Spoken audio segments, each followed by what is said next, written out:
Students, कैसे हैं आप सब लोग। आज सर ने मुझे रिस्पॉन्सिबिलिटी दी है एग्ज़ाम एनालिसिस की, क्योंकि आज मेरा एग्ज़ाम था। और जो मेरा एग्ज़ाम था वो था हमारे शिफ्ट जो है 4th शिफ्ट, उसमें मेरा एग्ज़ाम था। तो मैं आपको क्लियरली एक एक चीज़ बताऊंगी कि क्या एग्ज़ाम में आया।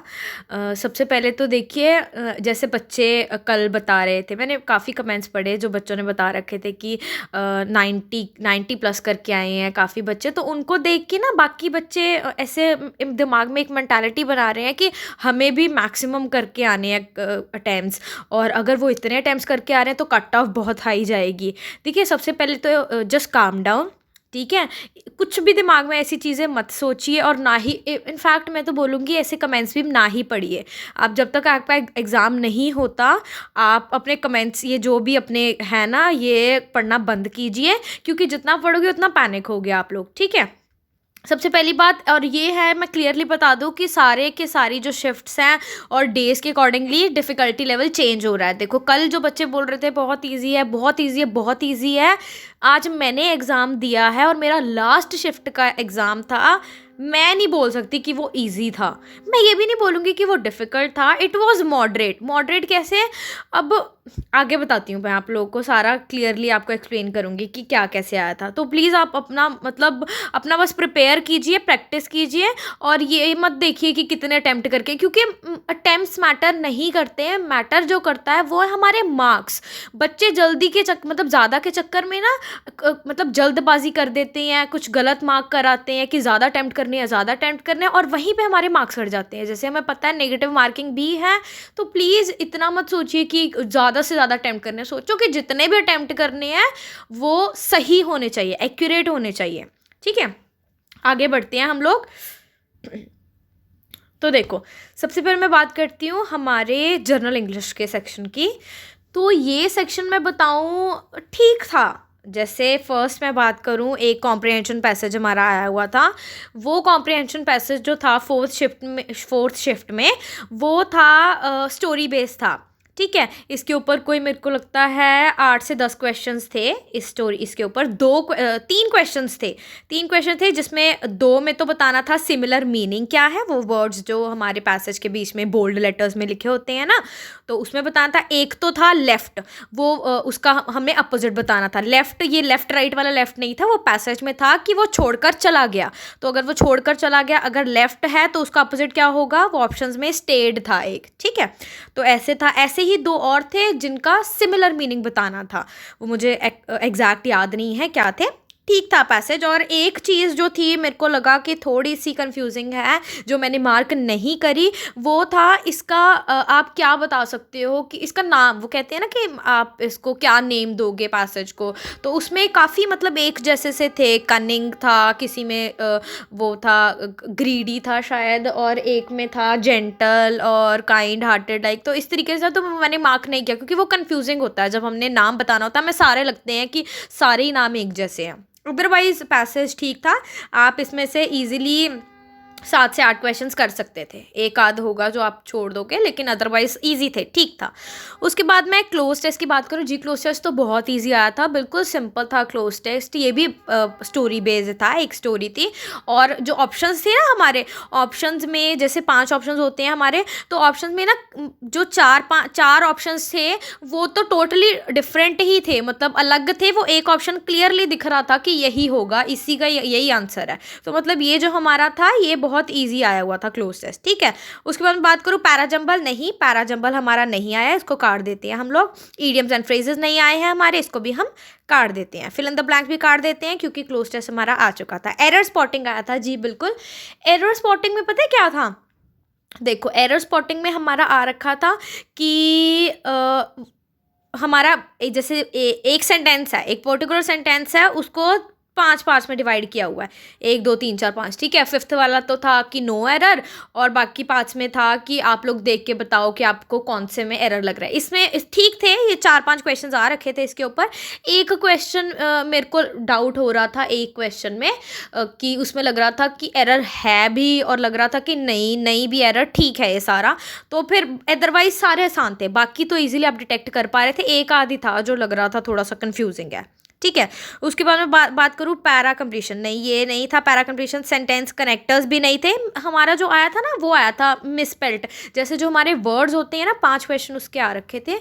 जो वर्ड्स होते हैं हमारे, वो आप लोगों ने बताने हैं कि उसके वो स्पेलिंग्स उसके सही हैं गलत है।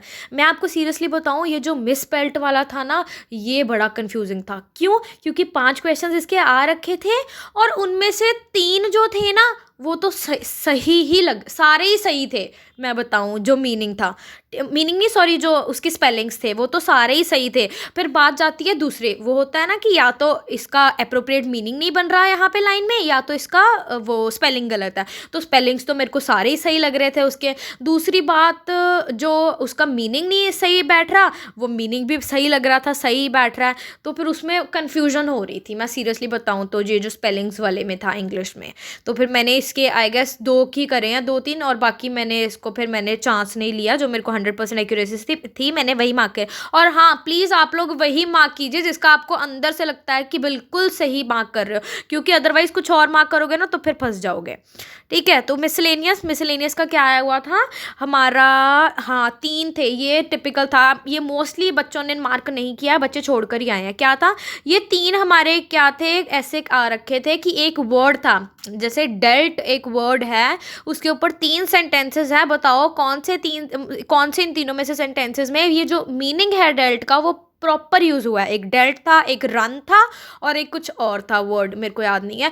तो ये तीनों जो थे ना, नहीं ये नहीं हो रहे थे, क्योंकि नहीं समझ में आ रहे थे। जो सेंटेंसेस ऐसे लग रहा था कि ये कभी सुना ही नहीं है, ऐसा कोई सेंटेंस भी होता है, ये लग रहा था ये तो सही है, बट ऑप्शंस में तो फिर A B B C और जैसे आप लोगों को पता है जैसे आते हैं ऑप्शंस कन्फ्यूजिंग।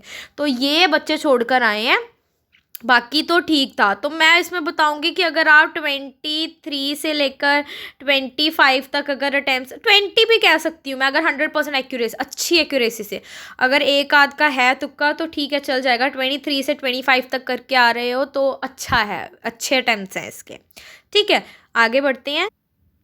देखो अब बात करते हैं हम रीजनिंग की। रीजनिंग मैं बताऊं तो बहुत इजी थी। रीजनिंग में कुछ भी नहीं था जो टिपिकल था, सिर्फ एक क्वेश्चन था जो मुझे लगता है थोड़ा सा होता है कंफ्यूजिंग। वो कौन सा था कि सपोज एक वर्ड दे रखा है, उसका फर्स्ट, थर्ड, फोर्थ और फिफ्थ वर्ड लेटर जो है उसको लेकर देखो कि कोई सेंटेंस मीनिंगफुल वर्ड बनता है या नहीं बनता। और फिर अगर बनता है तो उसका third from the left mark करो उसका अल्फ़ाबेट। अगर उससे ज़्यादा बन रहा है, उससे ज़्यादा वर्ड्स मीनिंगफुल बनते हैं तो एम मार्क करो। तो यही एक मेरे को लग रहा था कंफ्यूजिंग, अदरवाइज तो इजी थी। देखो इनइक्वालिटी आई हुई थी, 4-5 सेलॉग्स नहीं आए। अल्फान्यूमेरिक सीरीज आई हुई थी, इसमें से आपने बताना था 7th from the left to the 19th from the left कौन सा है। तो ऐसे करके हमने निकालने थे इसके। ठीक है, इसके अलावा क्या है हमारा? रैंकिंग और अल्फ़ाबेट। नहीं ये नहीं, हाँ रैंकिंग और अल्फ़ाबेट का ना, नहीं ये नहीं आया था। रैंकिंग अल्फ़ाबेट में पज़ल आया हुआ था हमारा 1 2 3 4 5 6 7 करके। तो चलो ये नहीं था। डाटा सफिशेंसी कहाँ आती है प्रीलिम्स में? कोडिंग डिकोडिंग, बिल्कुल कोडिंग डिकोडिंग, ईजी वाली कोडिंग डिकोडिंग थी। 5 क्वेश्चंस थे, उसको डिकोड करना था और फिर वो मार्क करने थे, ईजी थे। सिटिंग अरेंजमेंट्स आई थी, एक स्क्वायर की सिटिंग अरेंजमेंट आई थी कि जो कॉर्नर्स पे बैठे हैं वो फेस कर रहे हैं इनवर्ड्स, और जो सेंटर्स में बैठे हैं वो आउटवर्ड फेस कर रहे हैं। ये बहुत ईजी था, सिर्फ 2 ही पॉसिबिलिटीज़ बन रही थी, उसमें से एक कट होके एक ईजिली बन रहा था। ठीक है, ये सिटिंग अरेंजमेंट थी। और एक 7 people are sitting by facing north face कर रहे थे वो, ये भी बहुत इजी पजल आया हुआ था। उसके बाद डायरेक्शन सेंस, ब्लड रिलेशंस का क्वेश्चन नहीं आया, ब्लड रिलेशन नहीं आया है। ठीक है, डायरेक्शन सेंस आया हुआ था, बिल्कुल डायरेक्शन सेंस के क्वेश्चंस थे। कोई डायरेक्शन सेंस के कोई 3-4 क्वेश्चंस है थे डायरेक्शन सेंस के। और वो जो बच्चे बोल रहे थे ना वो पजल आ रहा है, बहुत ज़्यादा आ रहा है, वो पजल कौन सा था? मंथ वाला। ऐसा कोई पजल नहीं आया ये 4th शिफ्ट में, कोई पजल नहीं आया मंथ वाला। लेकिन जो पजल्स आ रखे थे ना वो इजी पजल्स थे, मैं बहुत इजी थे, आराम से हो जाएंगे। जिन्होंने प्रैक्टिस करी है, जिन्होंने अच्छे से तैयारी, मतलब जैसे प्रैक्टिस करी है, मॉक टेस्ट वगैरह रेगुलर देते रहे हैं या दे रहे हैं, जिनका भी लेट है तो वो उनको बहुत ईजी लगेगा। क्योंकि मॉक टेस्ट में टिपिकल हमें आते हैं पजल्स वगैरह, लेकिन यहाँ पर बहुत ईजी था। तो अगर आप इसका 25 से लेके 30 तक अटैम्प्ट करके आए हो तो बहुत अच्छे अटैम्प्ट्स हैं इसके। ठीक है, बढ़िया अटेम्प्ट्स हैं। चलो आगे बढ़ते हैं हम लोग। देखो अब हम बात करेंगे हमारे न्यूमेरिकल एबिलिटी की, जो हमारा क्वांट है। सिंप्लीफिकेशन आए हुए थे, मुझे लगता है 10 से 12 सिंप्लीफिकेशन थे अप्रॉक्सीमेटली। लेकिन ये जो सिंप्लीफिकेशन थे ना, ये मैं नहीं बोलूँगी कि इजी थे या देख के सॉल्व हो रहे थे भाई। मोस्टली ये 10 में से ना 8 सिंप्लीफिकेशन तो वो थे जिनमें पॉइंट्स पॉइंट्स वाले थे, जो 75.25, 88.34 ऐसे करके, मतलब इतना पॉइंट्स वाला था। और मल्टीप्लाई करना है इनको, मल्टीप्लाई करना है, डिवाइड करना है इनको। बड़ी ज़्यादा कैलकुलेटिव थी जो सिंप्लीफिकेशन थी। मतलब जो अगर मैं इसके पिछले जो 2 साल पहले एग्ज़ाम हुआ था उसके कंपैरिजन में देखूँ, वो तो ऐसे ही देख देख के हो रहा था, पेन उठाने की भी ज़रूरत नहीं थी। लेकिन अभी है थी कैलकुलेटिव कि करना पड़ रहा था, तो डरने की बात नहीं है। बल्कि मैं बोल रही हूँ कि ये जो बच्चे बोल रहे हैं ना कि बहुत ईजी बहुत ईजी बहुत ईजी, तो उस आप मतलब उसके आपको देख के लग रहा होगा कि 90+ अटेम्प्ट्स करे हैं, हम कैसे करेंगे। तो ठीक है, कल का एग्ज़ाम होगा इजी, लेकिन बट जो आज का एग्ज़ाम था ना, वो था कुछ लेवल था उसका थोड़ा बहुत क्लर्क के अकॉर्डिंगली, अगर मैं बताऊँ तो।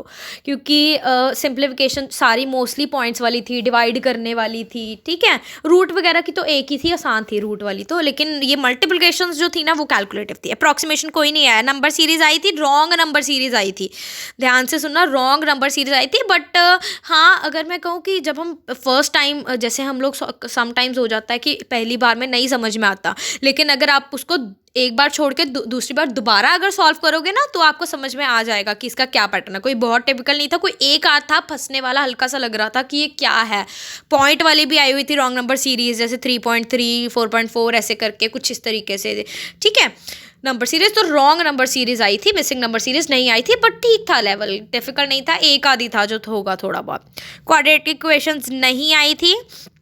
अब मैं सीरियसली बताऊँ, इसके अलावा डाटा इंटरप्रिटेशन बात करते हैं। पहले हम डाटा सफिशिएंसी नहीं है, तो डाटा इंटरप्रिटेशन की बात करते हैं हम लोग, जो आई थी 10-12 तो ये ले लो आप लोग, 5 नंबर सीरीज ले लो, ठीक है। 15 क्वेश्चन ये हुए, 5 क्वेश्चन नहीं आप ये लो, इसका क्या है, डाटा इंटरप्रिटेशन। जो डाटा इंटरप्रिटेशन थी ना हमारी, ईजी थी डाटा इंटरप्रिटेशन, बहुत नॉर्मल थी, ठीक है। देख देख के सॉल्व करने वाली थी।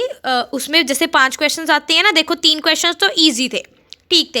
लेकिन जो 2 क्वेश्चन थे ना, वो थोड़े कैलकुलेटिव थे, थोड़े से कैलकुलेटिव, ज़्यादा नहीं, थोड़े से। अब ध्यान इसमें पता है क्या रखना है आप लोगों ने, ये मैं आप लोगों को बता दूं। ये जब आप ये करोगे डाटा इंटरप्रिटेशन में ना, जो लाइंस थी ना, वो ऐसे इतनी बारीक बारीक और इतनी टाइट टाइट लाइंस थी ना, तो उसको ध्यान से फोकस करके देखना पड़ रहा था कि ये वाली लाइन पे मार्क है तो ये कितना आ रहा है इसका नंबर, ये वाली लाइन पे मार्क है तो ये कितना नंबर आ रहा है, ठीक है। अदरवाइज जो डाटा इंटरप्रिटेशन थी वो नॉर्मल थी, ठीक है। तो उसके बाद जो हमारा ये मेरे को लगता है 10 से 12 ही अरिथमेटिक आया था। एक मिनट, हमारा तो पता है क्या, ये सिंप्लीफिकेशन 10 से 12 नहीं, 15 ही सिंप्लीफिकेशंस थी। 15 सिंप्लीफिकेशंस थी और 5 हमारी नंबर सीरीज थी, 5 हमारी ये थी डाटा इंटरप्रिटेशन थी। उसके बाद जो 10 हमारे आ रखे थे वो कौन से थे, ये वर्ड प्रॉब्लम्स थी हमारी अरिथमेटिक की। जो वर्ड प्रॉब्लम्स थी ना, उसमें एक तो प्रॉफिट एंड लॉस का आ रखा था, एक टाइम डिस्टेंस ट्रेन्स वाला आ रखा था, ठीक है। टाइम एंड डिस्टेंस में परमिटेशन कॉम्बिनेशन नहीं आया है, प्रोबेबिलिटी नहीं आई है। हाँ, ये मेंसुरेशन का आया हुआ था, इसमें मेंसुरेशन के कौन सा ना, ये नहीं, वो था सर्कल और स्क्वायर का आया हुआ था कि एक सर्कल है और उस सर्कल का रेडियस है इतना, और उस सर्कल का जो वो है एरिया है वो किसके इक्वल है, वो 40 मीटर स्क्वायर ज़्यादा है किससे, स्क्वायर के से। मतलब ठीक था, नॉर्मल था। तो आप, मैं ये बता सकती हूँ कि अगर आपके पास टाइम बचता है ये बाकी चीज़ें करने के बाद, तो आप 2 से 3 कर सकते हो। जिनको इतनी ज़्यादा, जिनका हाथ नहीं अच्छा है इसमें अरिथमेटिक या बोर्ड प्रॉब्लम में, जो इतने अच्छे नहीं हैं बोर्ड प्रॉब्लम में, फिर भी वो पढ़ पढ़ के ना उसको 2-3 कर सकते हैं। एक आ रखा था कि कंसेक्यूटिव जो हमारे नंबर्स हैं, प्राइम नंबर्स, उनका 3 नंबर्स हैं जो प्राइम कंसेक्यूटिव, उनका टोटल है इतना, और उसके बाद जो फर्स्ट है वो सेकंड से इतना बड़ा है। इस तरीके से आ रखे थे क्वेश्चन, ठीक है। तो 3-4 आप कर सकते थे उसमें। तो ये था हमारा पूरा इसका मैथ्स का। तो मैं ये बताऊंगी कि मैथ्स में अगर आप अटेम्प्ट करके आ रहे हो ना 20 से 25, अगर आप मैथ्स में अटेम्प्ट करके हो तो ठीक है, अटैम्प्ट्स अच्छे अटैम्प्ट्स हैं, ठीक है, लेकिन एक्यूरेसी होनी चाहिए, ये नहीं कि भाई 20 में से 5-6 तो तुक्के ही लगाए हुए हैं, 25 में से 5-6 तुक्के लगाए हुए हैं, नहीं। आप लोगों को अगर जो करना है वो आप लोगों को कॉन्फिडेंस होना चाहिए कि आप सही मार्क कर रहे हो और सही कर रहे हो, ठीक है। तो बाकी तो ठीक था एग्ज़ाम, अभी बाकियों के एग्ज़ाम होने दीजिए, अभी तो सिर्फ 2 ही दिन हुए हैं। अभी जिनका 4th शिफ्ट में एग्ज़ाम था, मुझे लगता है वो थोड़ा है था, उसका लेवल अप था, तो हो सकता है नॉर्मलाइजेशन हो, तो इसीलिए आप बस अपनी प्रिपरेशन कीजिए।